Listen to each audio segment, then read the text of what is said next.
On the show this week, we drive the all-new BMW X1, the Audi S5 Sportback, and Volkswagen's new Beetle as well.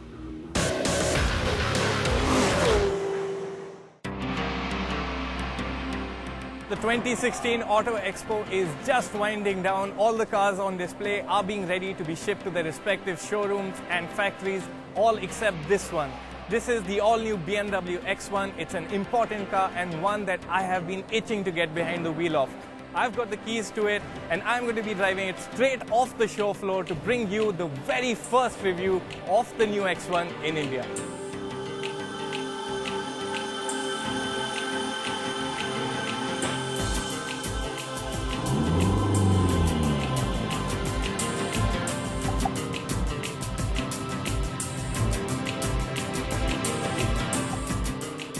I take my first proper look at the X1 away from the arc lights the next morning, and the first impressions are very positive.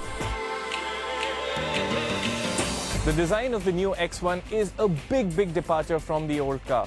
Where the old one looked like a jacked up estate, this one looks more convincing and looks every bit like a small SUV. It's slightly shorter than the old one and slightly taller, and that seems to have made all the difference because the proportions are a whole lot nicer now. If we get down to the numbers, the new X1 is actually 36mm shorter but 21mm wider and 53mm taller than its predecessor. A lot of how the new X1 looks and its changed dimensions are down to how it's put together. This one is built on BMW's new front-wheel drive UKL platform, and unlike the last X1 that positioned its engine longitudinally, this one places its engine transversely.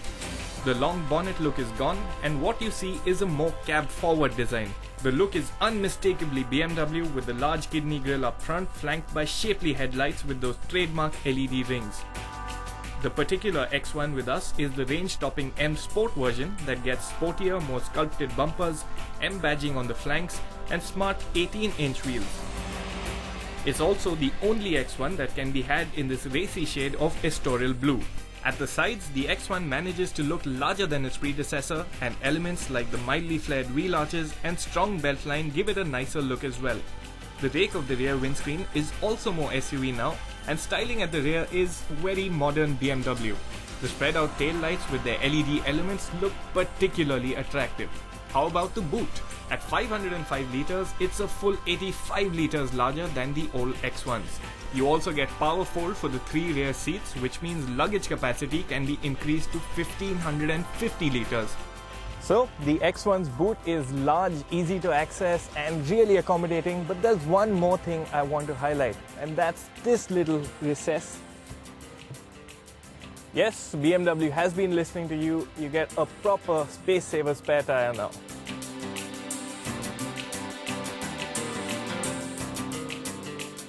The good news continues inside the cabin as well.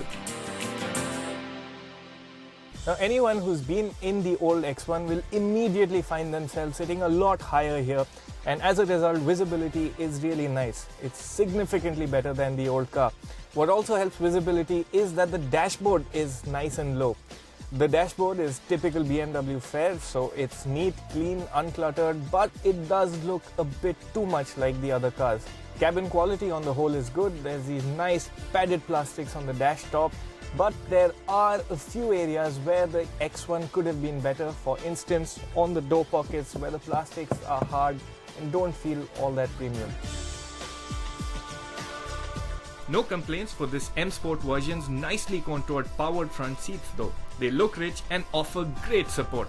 The M-Spec 3-spoke steering wheel, complete with paddle shifters, also adds a great deal of sportiness in here. Talking equipment, the M Sport also gets heads-up display, panoramic sunroof and a high-res 8.8-inch display for the iDrive infotainment system. There's navigation and onboard music storage too, but sadly no reverse camera. Time to get into the back seat.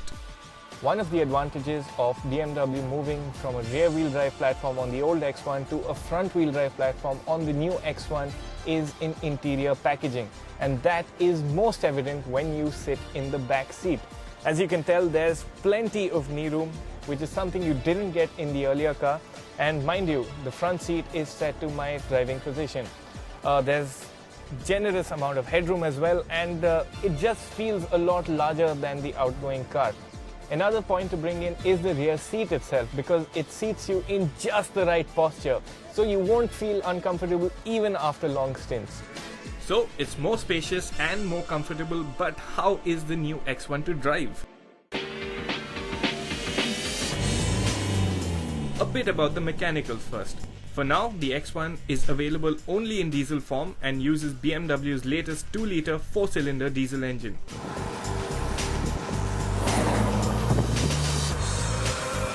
Peak power is an impressive 187 bhp and max torque is a strong 40.7 kgm. An 8-speed automatic gearbox is standard fit, but buyers have the option to choose between front-wheel drive and all-wheel drive. The two obviously available at different price points. In normal driving conditions, the X-Drive system powers the front wheels, but when needed, it can send 100% torque to the rear axle. So, how does it all come together? The engine is nice and punchy. It's got a very strong mid-range, so say between 1500 RPM till about 3500 RPM, you have good access to power. Performance is pretty impressive. You'll be quite amazed by how quickly this one picks up speed. On manual mode, you can rev the engine to 5000 RPM, though it won't hold shifts.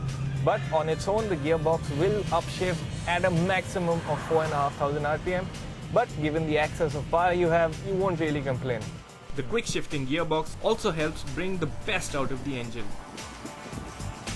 The gearbox works well in auto, and the paddle shifters really are very responsive.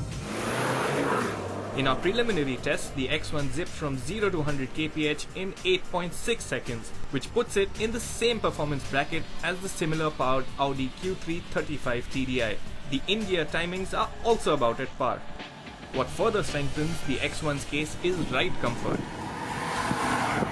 The X1 suspension is set up on the softer side, and that's good because it absorbs all the surface imperfections well and keeps you pretty well isolated from the happenings underneath. The softness of the suspension doesn't mean the dynamics are bad, because this is a very well-balanced car. In fact, BMW claims the new X1 boasts an ideal 50-50 front-to-rear weight distribution. It's a keen handler and not that much behind the rear-wheel driven original X1 in this department. Just don't expect to get the tail out here. Still, the steering is one of the elements that stands out. The steering has good feel off-center, there's nice weight to it, and that heft which you used to get in the old X1 isn't here. This one feels nice and precise. Thanks to the lighter steering, it's easier to drive in town and just easier to live with too. Impressive.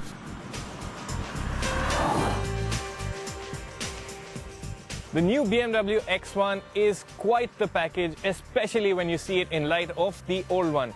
Not only is this one nicer to look at, it's also got a nicer cabin and there's a whole lot more space. Performance from the diesel engine is really impressive. Agreed, this X1 isn't quite as engaging to drive as the old one was, but you still won't really have reason to complain. This is a more versatile and a more complete SUV, and that's the reason to like it. What makes it more likable still is the way BMW has priced it. Prices start at 29.9 lakh rupees and top off at 39.9 lakh rupees. For the money, this could just be the best small luxury SUV you can buy.